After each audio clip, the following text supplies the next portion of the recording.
Maratha reservation के लिए जारी एहतजाज पुरतशद्दुद हो जाने के सबब बसों में आग लगाने और पथराव की वारदातें सामने आई थी, जिसकी वजह से नांदेड़ जिले में 28 अक्टूबर से एसटी बस सर्विस बंद कर दी गई। कई मकामात पर पथराव और बसों को जलाने के वाकयात पेश आए, इसलिए नांदेड़ जिले में गुज़िश्ता 5 दिनों से बस सर्विस मुकम्मल तौर पर बंद थी।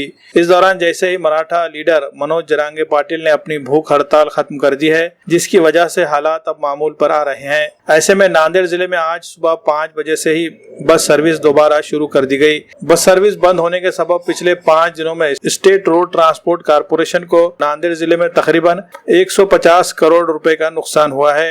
वहीं दूसरी तरफ मुसाफिरों को भी शदीद मुश्किलात का सामना करना पड़ा है। एक मरतबा फिर से बस सर्विस शुरू होने से जहां एक तरफ स्टेट रोड ट्रांस कॉर्पोरेशन को मदद मिल रही है, तो वहीं दूसरी तरफ मुसाफिरों को भी एक शहर से दूसरे शहर और अपने गांव देहातों में जाने का रास्ता हमवार हो गया है, जिसकी वजह से मुसाफिरों ने राहत की सांस ली है।